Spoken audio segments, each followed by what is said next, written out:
So based on the information given, this triangle LRT is an isosceles triangle. We know that PQ and MN, they are parallel lines that run in the same direction. And this line, SLT, is a straight line. There are so many ways we can find what X is, because that's the objective. We need to find the value of X. So if it looks like this, and if this is 28 degrees, then the angle that is here in the other corner is also 28 degrees. So you can see the Z. You can see the Z. So Z angles or alternate angles, they are equal. So already we know what that angle is. Now what else can we do? They said that this triangle LRT is an isosceles triangle. And if there's anything you know about isosceles triangles, is that they have base angles that are equal and sides as well that are equal. So let's look at this.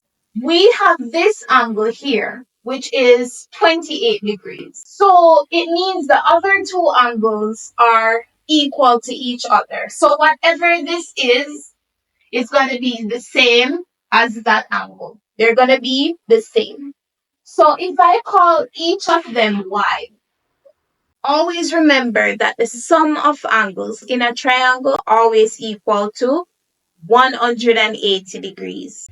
The base angles for this triangle LRT, so LRT is equal to 180 degrees minus the angle that's given, which is 28 degrees.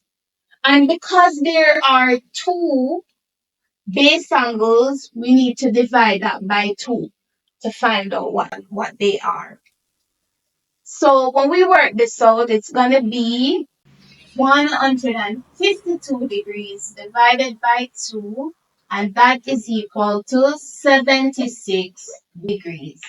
So it means that right here is 76 degrees, and you know that here is also 76 degrees because we're going to assume that these are the equal sides of the isosceles triangle. So these are the base angles. Now, look at this. I want to show you something.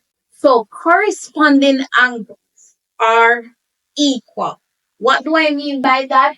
Notice this straight line ST, it forms two corners. So after it cut both these lines, PQ and MN, it forms two corners. This is one corner. Look at the same line, the straight line, and the other corner is right here. These are the two corners on the straight line. So if I can find out what this is here, what this is equal to, it's going to be the same as x. That's going to give me the value of x because whatever I get here is also equal to there because corresponding angles are equal.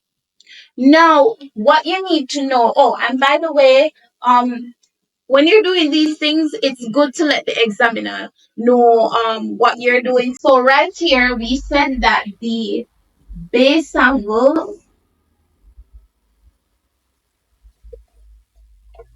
in an isosceles triangle are equal. So it's good to always work with a little notes here and there. So back to this. All right, so I'm going to call this y. Just call it y. We can't call it anything, but I'm going to call it y. Now I can find y easily because y is on a straight line, the straight line MN.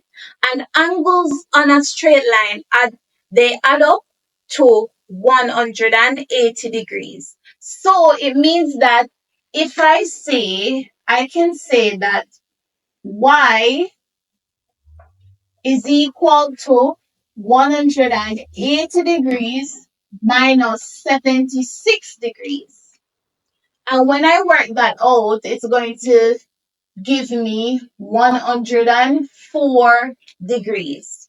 So this angle here is 104 degrees. So, as was said earlier, this angle Y, it corresponds to this angle. They are the same. So we need to highlight that. And as I said, always put a little note to indicate what you're doing. So we use this, we said, to find this, we use angles on a straight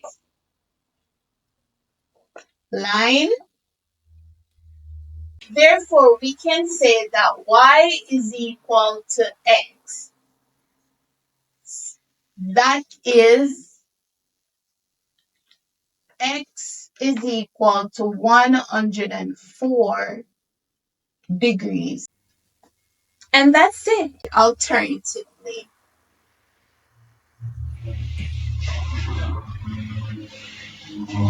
when you have a crisscross, vertically opposite angles. So if this is x, it means that this is also x. They are equal. So if this is 40 degrees, this is also 40. We call these vertically opposite angles. And vertically opposite angles, they are equal. Now, notice the crisscross. This is the crisscross, Let me highlight it. So here is the crisscross. I'm trying my best to highlight it. And the other goes like this.